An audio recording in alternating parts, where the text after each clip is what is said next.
O desejo era um fardo silencioso, uma dor aguda que se instalava bem abaixo do peito, onde a esperança teimava em florescer apesar da escassez. Não se tratava daquela fome física, conhecida e habitual, que o estômago vazio anunciava com ruídos melancólicos. Era uma fome de outra ordem, uma carência estética, a ausência gritante de beleza e propósito, que apenas um objeto, aquele objeto específico, parecia capaz de preencher. Sofia, de apenas 9 anos e já portadora de uma sabedoria melancólica que poucos adultos alcançavam, entendia que a vida era feita de grades. Grades de oportunidade, grades de dinheiro, grades de vidro polido que separavam o ter do simplesmente olhar. E o centro do seu universo, o sol gelado em torno do qual giravam todos os seus sonhos inconfessáveis, era a vitrine daquela gigantesca e inacessível loja de departamentos, a opulência. Ela só queria um brinquedo. Mas este brinquedo não era apenas plástico moldado ou trapo costurado apressadamente. Era a boneca Celeste.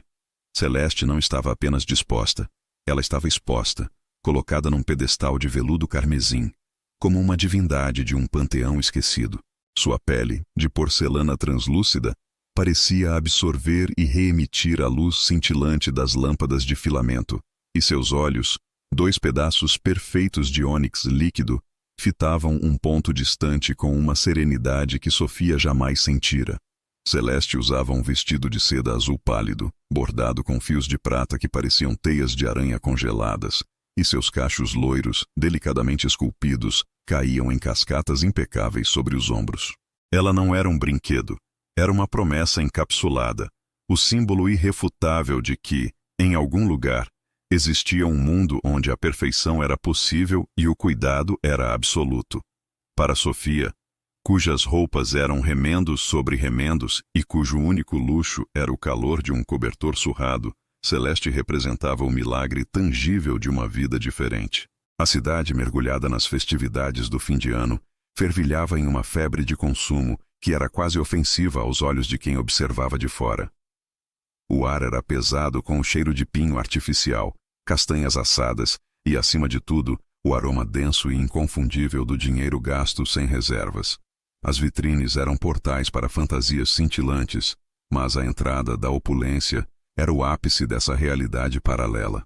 Crianças bem vestidas, de casacos macios e luvas de lã virgem, eram puxadas pelas mãos de seus pais, entrando e saindo com pacotes embrulhados em papéis metálicos. Sofia se misturava à multidão, uma sombra pequena e esguia, aproveitando o caos festivo para se tornar invisível. Suas botas, gastas e úmidas pela neve recém-caída, deslizavam sobre o mármore frio da calçada, mas seu olhar estava fixo no objetivo. O conflito era simples e devastador. A distância entre ela e a boneca era, na verdade, uma distância monetária intransponível. Ela tinha moedas contadas no bolso, um tesouro que não compraria sequer uma embalagem daquele papel de presente reluzente, muito menos o preço proibitivo afixado na base do pedestal de Celeste. Um número que parecia zombar da sua condição, começando com um algarismo que era impossível para a sua realidade. Ela sabia que apenas observar não era suficiente. Ela precisava estar mais perto, precisava sentir a frieza da porcelana, absorver um pouco daquela magia antes que a realidade voltasse a empurrá-la para a periferia da vida. O primeiro desafio era ultrapassar a porta giratória sem levantar suspeitas do vigilante robusto, cujo olhar varria a entrada com a eficiência fria de um farol. Ela esperou o momento em que uma família numerosa passava, usando-os como escudo. Deslizou para dentro, inalando o ar-condicionado pesado e perfumado da loja, um contraste chocante com o frio úmido da rua. Seu coração batia como um tambor de guerra. Ela estava no território proibido. A opulência era um labirinto de tentações. Prateleiras e mais prateleiras subiam em direção a tetos ornamentados, carregadas de eletrônicos, joias e, no terceiro andar, a seção de brinquedos, o Eldorado particular de Sofia. Para chegar lá, ela precisava atravessar a área de cosméticos, onde cheiros fortes de almíscar e lavanda atacavam seus sentidos, e depois o setor de artigos de couro, onde a opulência dos casacos a fazia sentir-se ainda menor e mais desalinhada. Ela manteve a cabeça baixa, fingindo interesse nos tapetes persas, enquanto subia os lances de escada, evitando o elevador, que era reservado para os clientes mais ostensivos. Cada degrau era uma vitória pequena, mas suada. No terceiro andar, o mundo se transformou em cores primárias. O ruído era maior, uma cacofonia de risos infantis e jingles natalinos. E lá estava ela, a poucos metros de distância, a vitrine principal de brinquedos.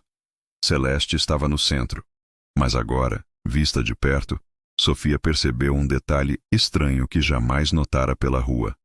No canto da plataforma de veludo, quase escondida atrás do vasto volume da saia de seda da boneca, havia uma pequena caixa.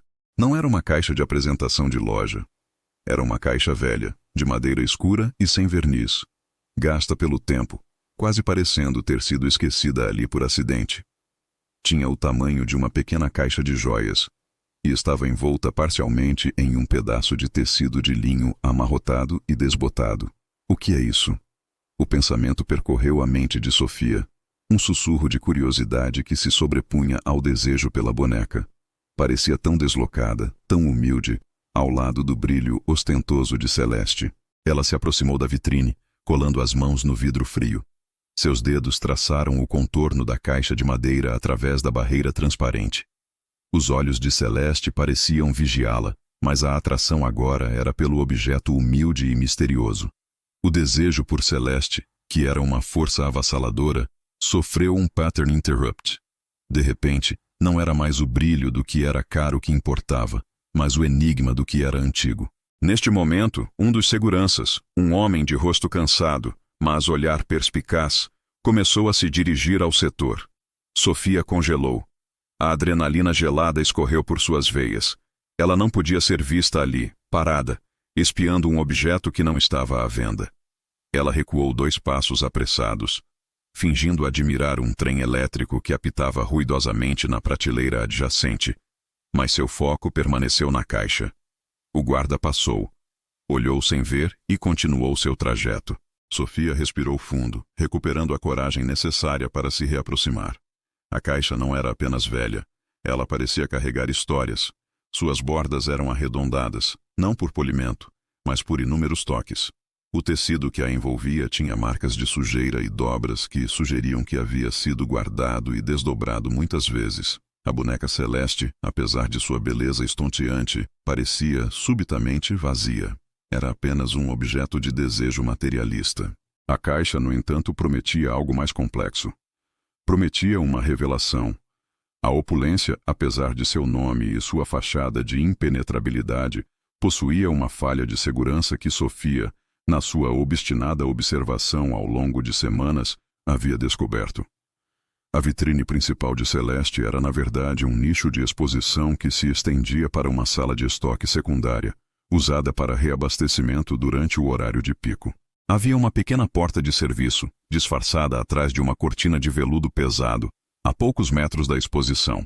Aquela porta era destrancada por curtos períodos, geralmente quando a assistente de vendas ia buscar um embrulho especial. Sofia havia cronometrado o processo. A porta permanecia aberta por um máximo de 40 segundos. Era uma loucura. Uma violação de todas as regras. Era arriscar a expulsão. A vergonha pública, talvez até problemas sérios. Mas o desejo por Celeste havia sido substituído pela necessidade de desvendar a caixa. Era como se a caixa a estivesse chamando. Um sussurro de madeira contra a porcelana fria. A boneca era o chamariz, mas o verdadeiro tesouro estava escondido. O momento chegou. A assistente de vendas, uma mulher jovem e distraída, desapareceu atrás da cortina de veludo, deixando a porta entreaberta. O lapso de tempo havia começado, 20 segundos. Sofia se moveu, não correu, deslizou. Sua estatura diminuta e sua agilidade de quem vive nas sombras a ajudaram a cobrir a distância sem ser notada. Ela puxou a cortina de veludo e espremeu-se pelo pequeno vão, a porta se fechando levemente atrás dela. Estava em uma área escura, cheia de caixas vazias e cheiros de papelão e plástico novo.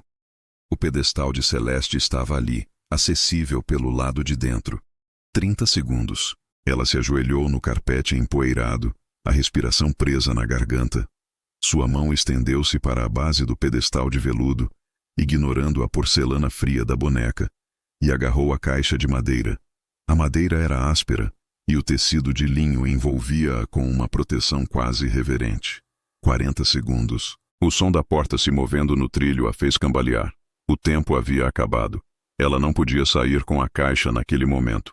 Ela se encolheu o máximo possível entre duas pilhas de embalagens. A assistente de vendas retornou, pegou um pacote e saiu, fechando a porta novamente. Sofia estava presa. O medo era palpável, mas a caixa estava segura em suas mãos. Ela desdobrou o tecido de linho. Não era apenas um pano. Era um xale de bebê, extremamente fino e delicado, lavado e gasto até a transparência, mas com um único e pequeno bordado de um lírio.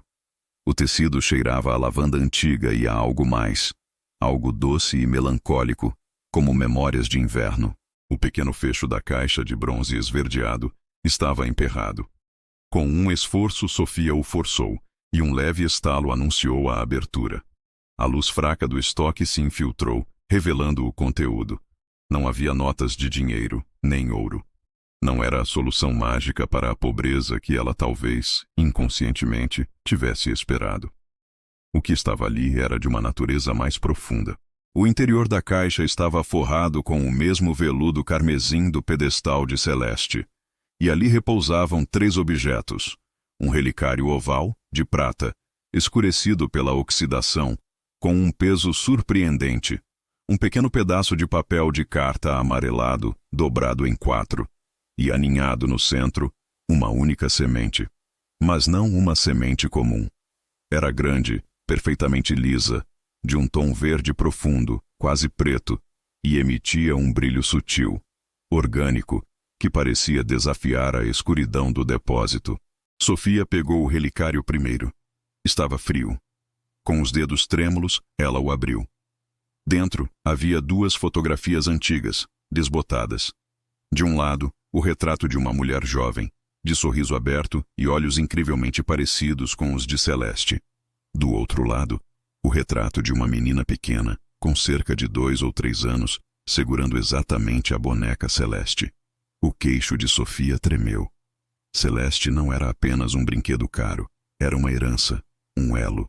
Ela colocou o relicário de volta e pegou o papel de carta.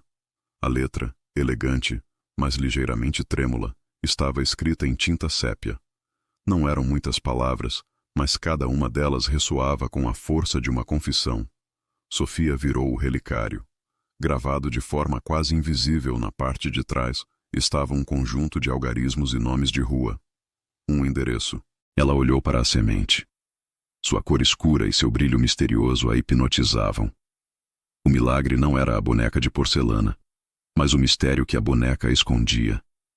O brinquedo era apenas o chamariz. O milagre era a esperança embalada naquela semente, na promessa de um começo em um lugar que não era a opulência e que não era a rua fria. Ela estava prestes a sair com a boneca inalcançável, e agora segurava um tesouro imaterial que valia mais do que toda a porcelana do mundo. A fome no seu peito não era mais por luxo, mas por significado.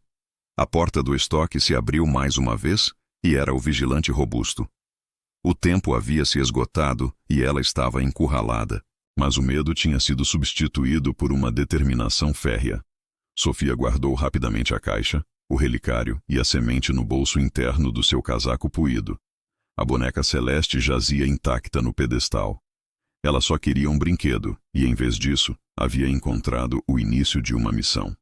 A boneca era o símbolo da perda.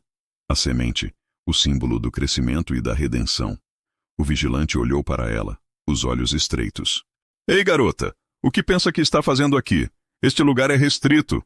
Sua voz era grave, mas não agressiva, apenas autoritária. Sofia não hesitou. Ela apontou para uma das pilhas de caixas. Eu me perdi. Eu estava procurando a saída, senhor. E pensei ter visto minha mãe entrando aqui." A mentira saiu firme, temperada com um toque de vulnerabilidade. O vigilante suavizou ligeiramente a expressão.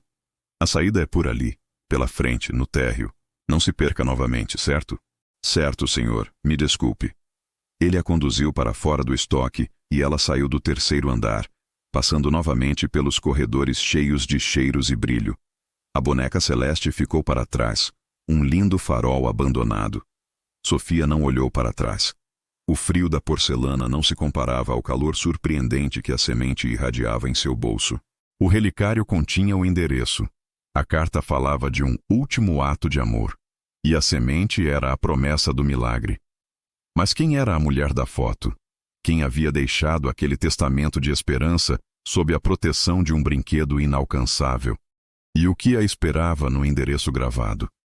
A jornada acabara de começar, e ela sabia que a busca pela verdadeira origem daquele tesouro era muito mais valiosa do que qualquer brinquedo que o dinheiro pudesse comprar.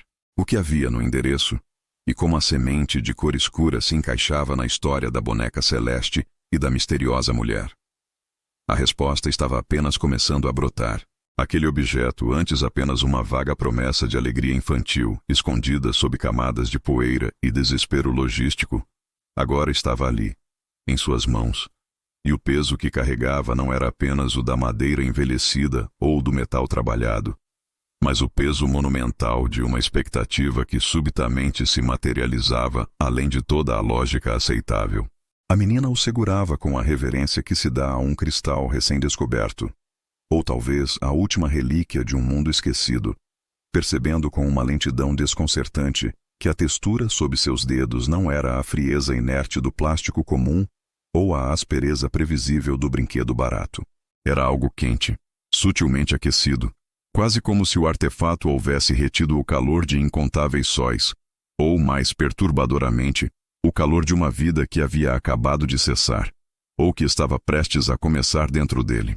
O ar que envolvia o artefato parecia mais espesso, carregado de um aroma complexo que não era puramente o cheiro de loja de antiguidades e mofo, mas sim uma mistura inebriante de cedro antigo, cera de abelha e um toque indescritível de eletricidade estática, como o cheiro de um raio que caiu longe, mas cuja força ainda vibra no solo. Ela o virou devagar, examinando os detalhes microscópicos que, na penumbra daquele canto de brechó, haviam se misturado em uma forma genérica de brinquedo. Agora, sob a luz mais clara da sua imaginação e do desejo realizado, cada engrenagem minúscula, cada fio de cabelo sintético, cada vinco do vestido, se fosse uma boneca, ou cada junta metálica, se fosse um autômato, saltava com uma definição que beirava o impossível para um objeto tão negligenciado e antigo. Havia uma pátina de tempo, sim, mas era uma pátina polida pelo uso constante e essa ideia fez um frio subir pela espinha da menina, polida pela atenção contínua, e talvez até mesmo por um tipo de carinho que ela não conseguia identificar.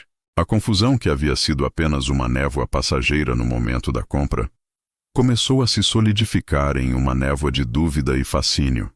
Ela se lembrou da troca de olhares com o vendedor, um homem silencioso e de poucas palavras, cujos olhos pareciam saber demais, mas cujos lábios se mantiveram selados.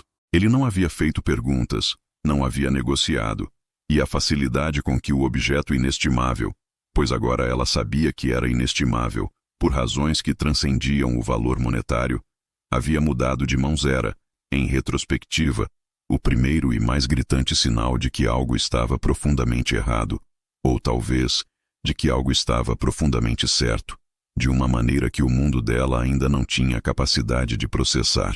O segundo gancho daquela estranha jornada começou a apertar quando ela se viu sozinha com o objeto, horas depois, no silêncio opressor do seu quarto. O objeto estava em uma mesa, isolado sob o foco de um abajur, e a menina estava sentada na cama, observando-o. Ela não o estava brincando. Ela o estava estudando, como um zoólogo estuda uma espécie recém-descoberta que desafia as leis da biologia. E foi aí que o problema, o conflito central que iria consumir sua paz, começou a se manifestar em pequenos, quase imperceptíveis, lapsos de realidade. Primeiro, foi a posição. Ela tinha certeza absoluta de que havia deixado a boneca, ou o pequeno robô musical virado ligeiramente para a esquerda, com a cabeça inclinada em um ângulo de melancolia. Mas quando ela piscou demoradamente, ou quando virou o rosto para a janela por um segundo e voltou a olhar, a inclinação havia mudado. Era mínima, talvez 1 ou 2 graus, o suficiente para que a sombra no contorno do queixo ou da base mudasse drasticamente, dando a impressão de um olhar mais direto, mais engajado. Ela tentou racionalizar, é claro. Foi o tremor da mesa, o desalinhamento da sua própria visão, a maneira traiçoeira como a luz do abajur interagia com a forma. Mas a mudança não era aleatória. Era sempre de uma postura fechada para uma postura de vigilância. O conflito interno se tornou um monólogo frenético, uma luta entre a lógica aprendida na escola e a evidência que seus próprios olhos e sua intuição infantil gritavam. Brinquedos não fazem isso. Objetos inanimados não corrigem sua postura. Ela tentou testar a teoria do movimento sutil. Pegou o objeto, colocou-o em uma posição exagerada, digamos deitado de costas, o queixo apontando para o teto, e cobriu-o rapidamente com um lenço de seda, certificando-se de que o tecido ficasse justo, sem espaço para movimento. Ela se afastou, prendeu a respiração e esperou. A espera não durou mais do que 5 minutos, mas pareceu uma eternidade, um intervalo suspenso, onde apenas o ritmo acelerado do seu coração era audível. Quando ela removeu o lenço, o objeto ainda estava na posição deitado. Alívio inundou-a, uma onda quente que quase a fez rir da sua própria tolice. Claro, era tudo imaginação. Era o desejo ardente de ter algo especial que estava preenchendo as lacunas da percepção. Ela se inclinou para pegá-lo, mas antes que seus dedos tocassem a superfície, ela notou, embora a posição geral estivesse mantida, um dos minúsculos detalhes, talvez a posição de um dedo esculpido, ou a tensão de uma mola aparente, estava diferente. Não era um movimento de corpo inteiro, mas um ajuste quase imperceptível, como se o objeto estivesse se preparando para se levantar, ou como se houvesse relaxado um músculo minúsculo que ela nem sabia que existia ali. Foi um pattern interrupt devastador para sua racionalidade. Não era o deslocamento, era o ajuste. Os dias que se seguiram transformaram-se em uma obsessão silenciosa. A menina começou a manter um registro mental, e às vezes até anotações furtivas sobre a posição exata, a orientação e as condições de iluminação do objeto a cada vez que saía do quarto e retornava. Ela começou a falar com ele, inicialmente em sussurros autodepreciativos, para testar se a sua voz, a sua presença, causava alguma reação. "Eu sei que você não está me ouvindo", ela dizia, com a garganta apertada. "Mas eu realmente queria que você fosse real. Eu queria tanto que você fosse meu amigo." E a reação vinha, não em palavras, ou em movimentos dramáticos dignos de filmes de terror, mas em algo muito mais sutil e, por isso, muito mais assustador. Um dia, ela estava desanimada, curvada sobre os livros de matemática que pareciam exigir dela uma compreensão que ela não possuía. A frustração era um nó apertado no estômago. Ela olhou para o objeto, que estava na prateleira oposta, inerte como sempre. No entanto, o material de que era feito, seja madeira, metal ou porcelana, parecia captar a luz de uma forma ligeiramente diferente, um brilho cálido que não estava ali antes. Era um calor visual, um pequeno farol de atenção que parecia acender-se em resposta direta ao seu desânimo. Em outra ocasião, ela estava chorando. Choro silencioso, daquele tipo que faz o peito doer e que é reservado para a solidão. Ela chorava pela ausência, pela falta de alguém que realmente a entendesse. E enquanto as lágrimas escorriam, ela ouviu um som. Era tão baixo que ela duvidou da sua própria audição. Um som que parecia vir não do ar, mas de dentro da matéria do objeto. Era o ruído suave e repetitivo, como o tic-tac de um relógio quebrado, ou o som de uma engrenagem que gira com lentidão extrema, movendo-se sob uma resistência imensa. Ela parou de chorar instantaneamente e se concentrou no som. Ele continuou por alguns segundos e depois desapareceu. Quando ela se levantou e se aproximou da mesa, o silêncio era absoluto. O objeto estava exatamente como ela o havia deixado, mas quando ela tocou a base, havia uma vibração remanescente, tênue, como a que resta depois que uma corda de violino é tocada e abafada. O objeto não a estava apenas observando. Ele estava reagindo. E a reação não era aleatória.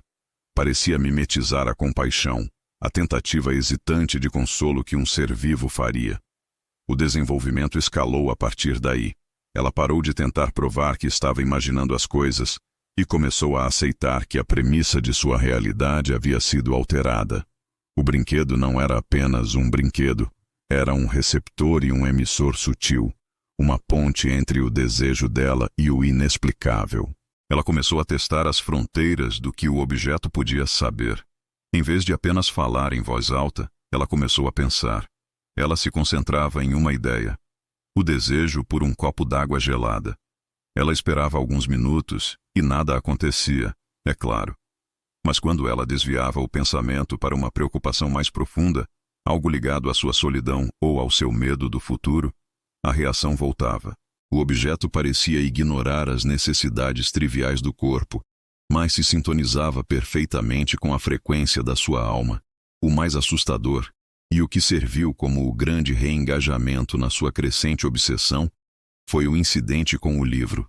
Ela estava lendo uma história complexa, uma narrativa sobre perdas e retornos, e estava particularmente absorta em uma passagem que descrevia a dor de um adeus irrevogável.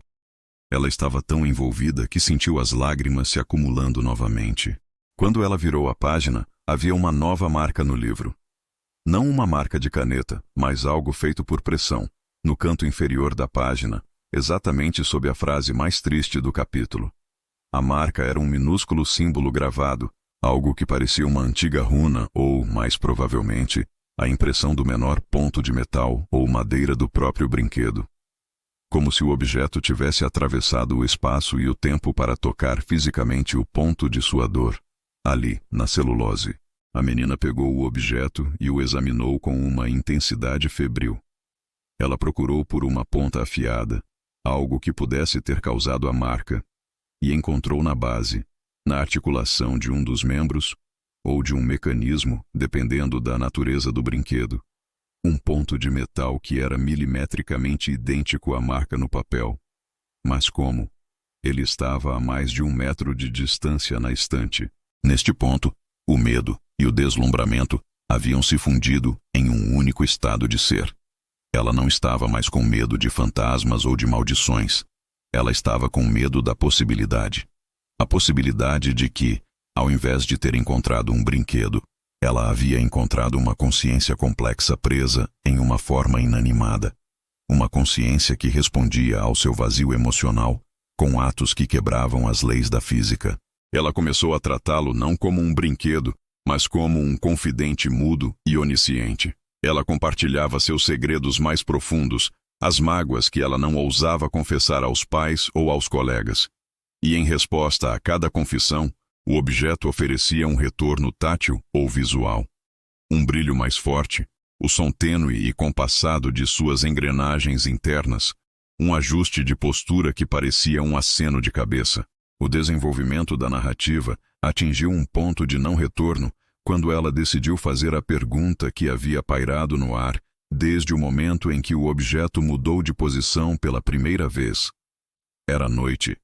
A lua cheia vazava através da janela, dando ao quarto uma iluminação fantasmagórica em tons de prata e carvão.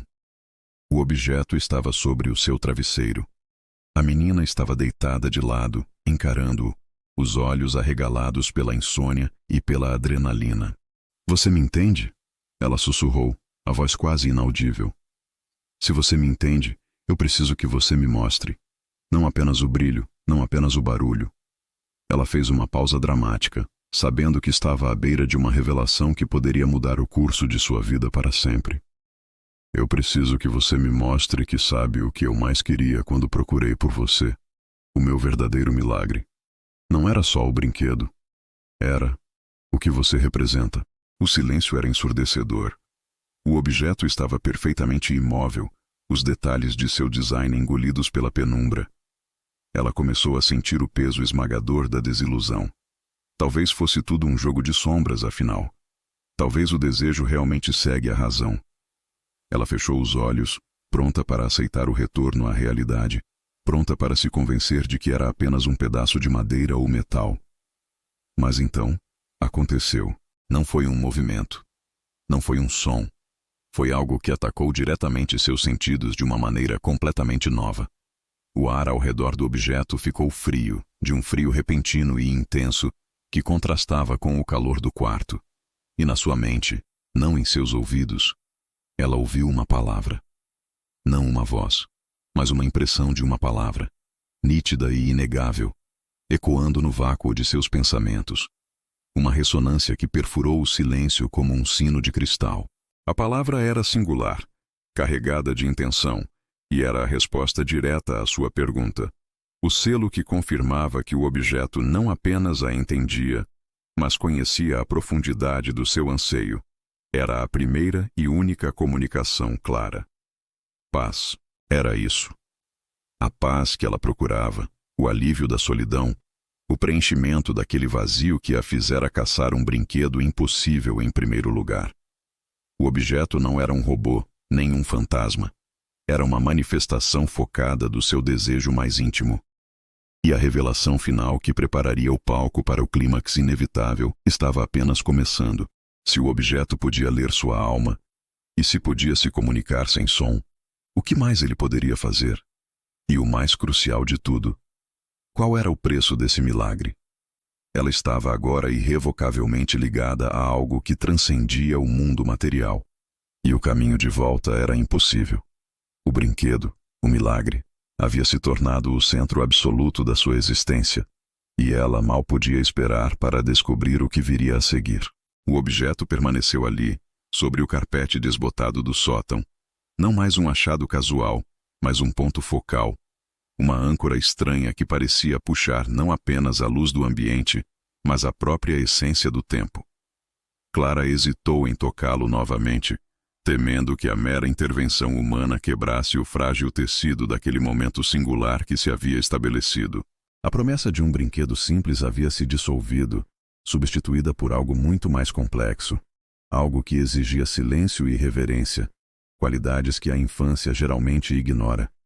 No entanto, ela sentia que o objeto, seja lá o que fosse, uma esfera polida, fria ao toque, mas emitindo uma aura de calor espectral, estava chamando.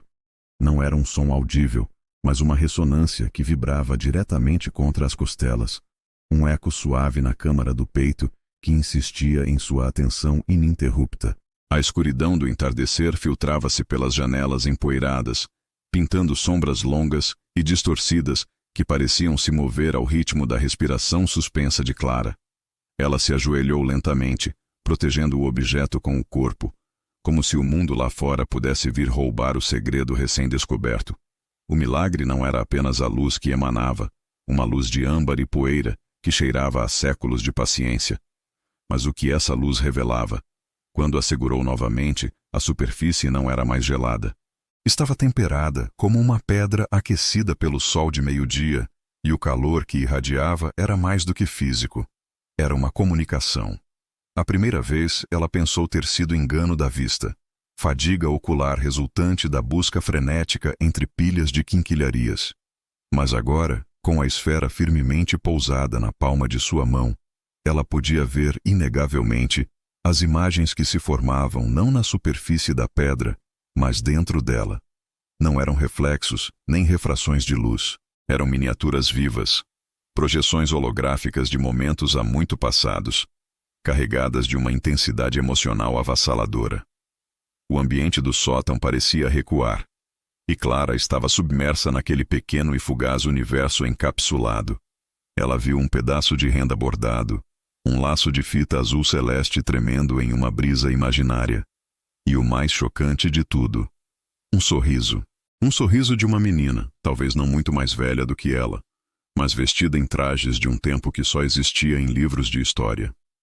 A descrição daquele sorriso exigiria uma biblioteca inteira, tamanha era a sua complexidade emocional. Não era um sorriso de alegria despreocupada, mas uma expressão forçada pela resignação, tingida com uma ponta de melancolia profunda, a doçura de uma despedida iminente. Clara tentou agarrar a imagem, esticando um dedo para a luz etérea, mas a projeção se desfez em um turbilhão de partículas douradas, voltando a ser apenas a superfície polida da esfera. O que a surpreendeu e aterrorizou foi a sensação de familiaridade que a atingiu. Não familiaridade de reconhecimento visual, mas a familiaridade do sofrimento compartilhado, daquele tipo de anseio silencioso que só as crianças entendem quando seu mundo desmorona em pequenas peças invisíveis aos adultos. Ela havia procurado por um brinquedo para preencher um vazio, e o que encontrou foi o vazio de outra pessoa, materializado em luz. O milagre não era a magia, mas a empatia forçada. Clara experimentou. Tentou fechar os olhos, apertá-los com força, depois abri-los rapidamente. A imagem voltava. Ela mudou de cômodo, levando a esfera para a luz crua da sala de estar, na esperança de que a banalidade da vida cotidiana dissipasse a ilusão. A esfera apagou-se na luz plena, voltando a ser uma pedra opaca e desinteressante. Mas no instante em que ela a cobriu com as mãos, criando uma câmara de escuridão, a luz interna reacendeu, mais forte, mais insistente. Era um artefato que funcionava na penumbra da fé e da solidão. O desenvolvimento daquele brinquedo inesperado se tornou uma obsessão silenciosa. O medo inicial deu lugar a uma curiosidade científica, misturada a uma ternura quase maternal pelo objeto e pelas memórias que ele continha. Ela passava horas sentada sob o cobertor, na cama, simulando a escuridão do sótano, observando, e as visões se tornaram mais longas, mais coerentes. A menina do sorriso melancólico ganhou um nome na mente de Clara. Elara, talvez. Clara viu Elara sentada em uma escadaria de mármore, as mãos juntas, olhando para uma janela onde a chuva caía em torrentes. Ela não estava apenas vendo a imagem.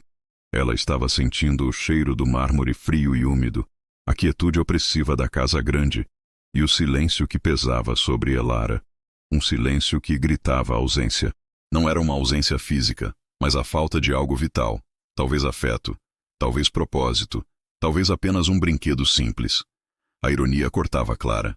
Ela buscava um objeto para aplacar sua solidão, e encontrava a solidão de outra época, personificada. Esta segunda etapa da descoberta trouxe consigo o conflito ético e emocional. O objeto não era um mero projetor de fantasmas. Era um repositório de emoções densas e não resolvidas. Clara começou a sentir o peso dessas memórias, a tristeza de Elara escorrendo para dentro de sua própria alma. Dormir tornou-se difícil. As imagens da esfera se misturavam aos seus próprios sonhos, e ela acordava com a sensação de ter chorado por uma dor que não lhe pertencia. O brinquedo, o milagre, estava cobrando um preço. Havia uma urgência nas visões que começou a se manifestar. Elas já não eram apenas cenas estáticas. Elas eram fragmentos de uma narrativa que parecia buscar um desfecho. Em uma das sequências mais longas, Clara viu Elara segurando um pequeno objeto de madeira esculpida. Ironicamente, um brinquedo, um cavalinho de carrossel. Elara não estava brincando com ele. Estava segurando-o contra o peito, os nós dos dedos brancos, como se o ato de soltá-lo fosse a rendição final de sua vontade. A cena se repetia. O aperto, o cavalinho, o choro contido. Clara sentiu um impulso irresistível. Ela não estava apenas assistindo. Ela precisava interagir. Ela sussurrou para a esfera no escuro do quarto, sentindo-se patética e profundamente conectada. O que aconteceu? O que você perdeu, Elara? O silêncio da esfera era ensurdecedor, mas a imagem do cavalinho de madeira brilhou com intensidade renovada, uma dor aguda e concentrada.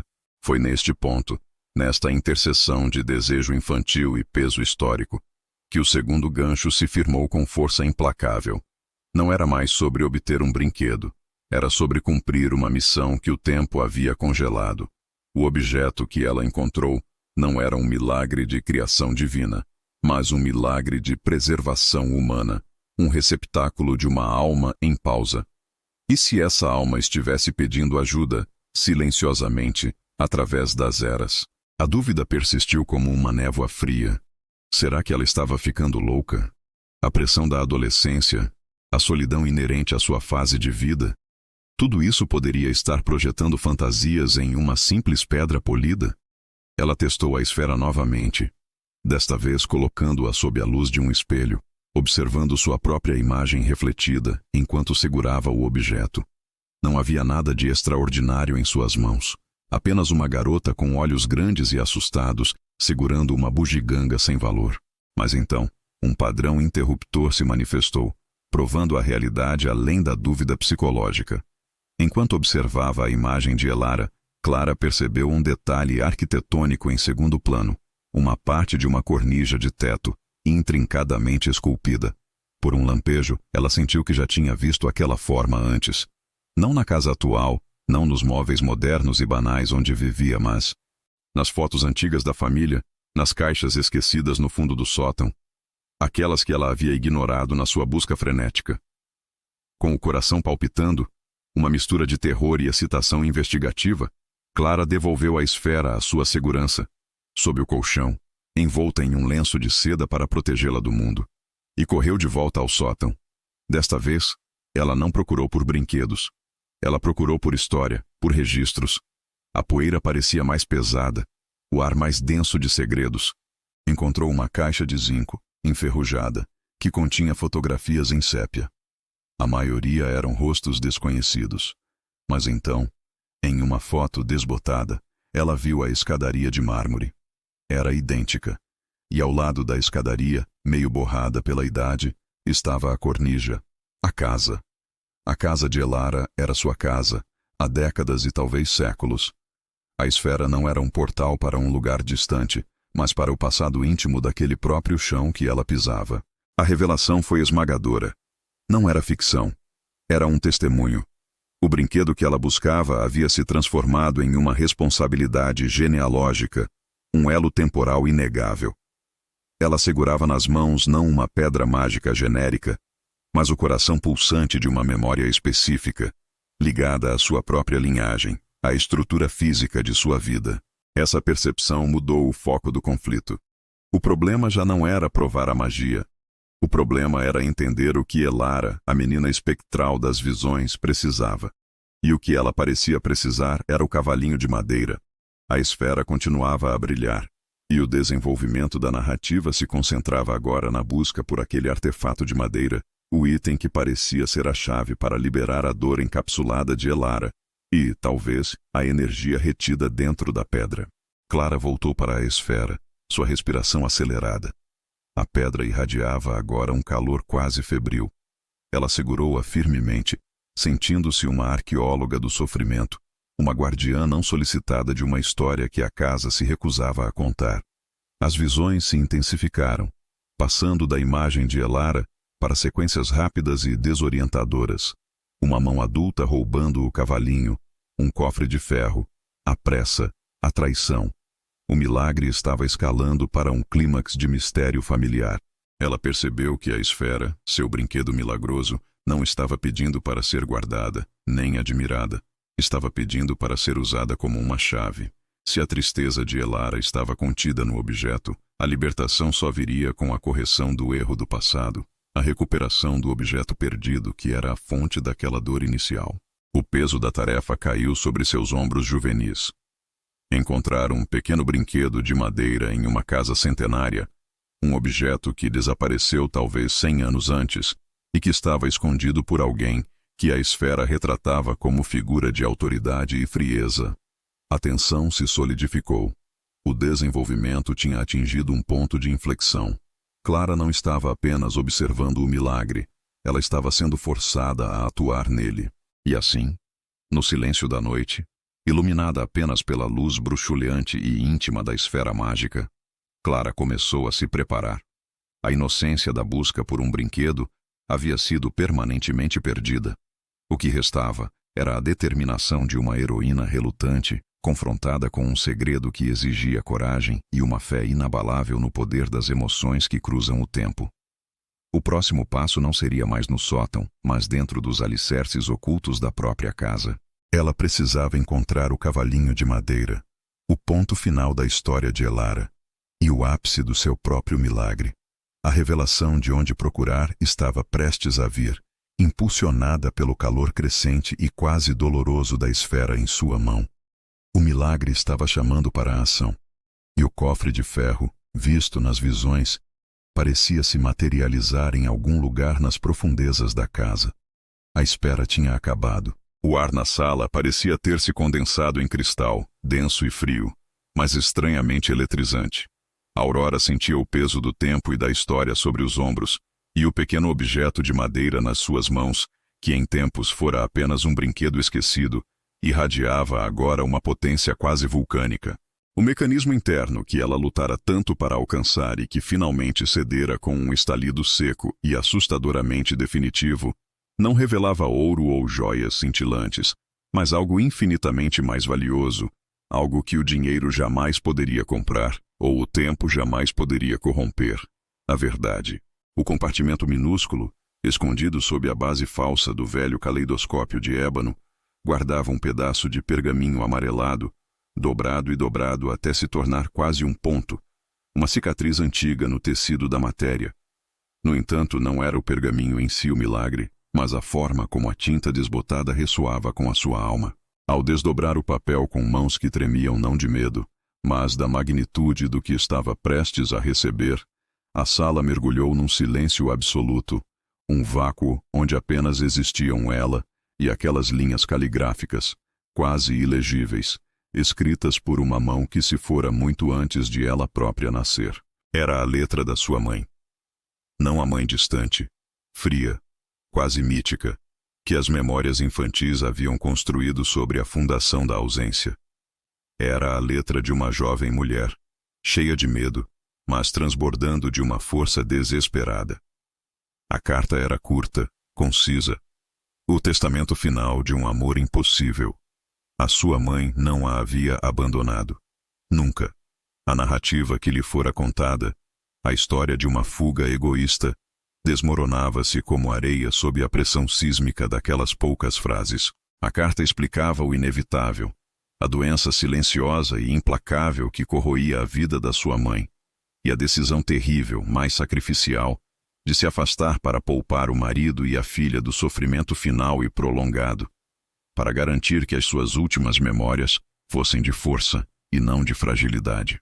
A mãe explicava que o caleidoscópio seria a sua âncora, um pedaço dela que ficaria sempre perto, esperando o dia em que Aurora fosse adulta o suficiente para entender o peso da decisão. O brinquedo não era apenas um brinquedo, era um cofre de tempo, uma cápsula selada pelo amor mais puro. Aurora deixou o papel cair, as pontas dos dedos manchadas com a poeira de décadas. O choro não veio imediatamente. Em vez disso, houve uma paralisia, um choque estático que percorreu cada nervo. Durante toda a sua vida, ela carregara o fardo de ser a filha daquela que partiu, vivendo com a sombra da rejeição, construindo muralhas emocionais para se proteger de uma dor que ela acreditava ser o seu legado. E num instante, num lampejo de luz de um objeto que custou 10 moedas numa loja empoeirada, essa fundação ruiu. A dor não desapareceu, mas metamorfoseou-se. Não era mais a dor aguda da rejeição, mas a dor profunda, mas curadora, da compreensão. Ela chorou, sim, mas as lágrimas eram mornas e libertadoras, lavando anos de ressentimento e incompreensão. Ela apanhou o caleidoscópio, apertando-o contra o peito. Aquele objeto trivial era o seu legado, o mapa que a guiou. Não para um tesouro físico, mas para o tesouro da paz interior. Este não era o clímax da aventura da busca. Era o clímax da sua própria vida emocional. Os loops abertos na sua alma, aqueles vazios deixados pela ausência inexplicável, fecharam-se com um clique satisfatório. Ela percebeu que a procura pelo brinquedo perfeito, que começara como um capricho, tinha sido, na verdade, uma busca subconsciente por essa ligação perdida. O universo, ou talvez o destino bondoso que a sua mãe havia arquitetado, colocou o brinquedo no seu caminho no momento exato em que ela estava pronta para recebê-lo. Ela se levantou, os joelhos fracos, mas o espírito invencível. O sol da tarde entrava pela janela, banhando a sala numa luz dourada que parecia celebrar a sua descoberta. Ela olhou para o caleidoscópio, não mais como um objeto antigo e valioso, mas como uma relíquia sagrada. O milagre não estava na cura de uma doença física, mas na cura de uma ferida espiritual que a definira por décadas. O brinquedo era o ponto de contato entre dois mundos, o passado e o presente, a ausência e a presença eterna. Nos dias que se seguiram, Aurora não voltou a ser a mesma. A tensão crônica que se alojara nos seus ombros desapareceu. A desconfiança que a impedia de estabelecer laços profundos com outras pessoas dissolveu-se. Ela tinha a prova material do amor incondicional. A evidência de que a vida da sua mãe não havia sido uma nota de rodapé esquecida, mas sim uma sinfonia de sacrifício. Ela tentou contactar o antiquário onde havia encontrado o caleidoscópio, querendo saber mais sobre a proveniência do objeto, sobre quem o teria guardado por tanto tempo antes de o colocar à venda. Mas a loja, como que por mágica, parecia ter desaparecido. O número de telefone estava desligado. O endereço parecia pertencer a um armazém abandonado. Era como se o brinquedo tivesse sido entregue a ela por uma mão invisível, cumprindo a sua missão e retirando-se. Esta estranha ausência de rastros apenas solidificou a crença de Aurora de que a sua descoberta não fora coincidência, mas uma entrega orquestrada. A conclusão definitiva veio na forma de paz. Aurora compreendeu que, por vezes, a verdadeira magia não reside no extraordinário, mas na capacidade dos objetos comuns de se transformarem em veículos de significado profundo. Um brinquedo, algo criado para a distração infantil, tinha se tornado o pivô da sua maturidade emocional. Ela guardou a carta, não num cofre, mas num pequeno relicário pendurado ao pescoço, perto do coração. O caleidoscópio, contudo, ela colocou no centro da sua sala de estar, não como uma peça de museu, mas como um lembrete vivo. De vez em quando a dúvida tentava rastejar de volta, ou quando o peso do mundo parecia demasiado, ela pegava no caleidoscópio, olhava através das lentes e via não apenas o padrão de cores refletidas, mas a complexa e gloriosa geometria do amor de uma mãe. O payoff final não foi material. Não havia herança esperando por ela, nem riquezas escondidas. O payoff foi a redescoberta da sua própria história, uma narrativa reescrita em termos de aceitação e força. Ela aprendeu que a procura por um brinquedo perfeito havia sido, na verdade, a busca pela sua identidade perfeita, inteira e incondicionalmente amada. O milagre não era o objeto, mas a transformação que ele provocou. Aurora continuou a viver a sua vida, mas com uma nova fundação. Ela começou a falar abertamente sobre a sua mãe, celebrando a sua memória com uma alegria recém-descoberta. O antigo vazio foi preenchido por uma reverência calma pela complexidade do destino humano. Ela compreendeu que o passado não era uma cadeia que a prendia, mas sim as raízes que a nutriam. A história de Aurora, que começou com a simples intenção de preencher um vazio superficial através da compra de um objeto bonito, tornou-se o testemunho eloquente de como as maiores verdades estão frequentemente escondidas nos lugares mais triviais. Ela procurou a perfeição num objeto, encontrou a perfeição no amor. A lição final, ecoada na quietude da sua casa, era clara: abrace o inesperado.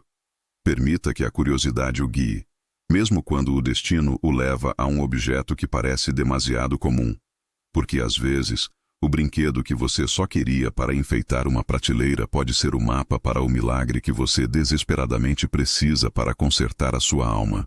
Nunca subestime o poder dos objetos mais simples. Eles podem ser os guardiões silenciosos das verdades mais profundas da sua vida.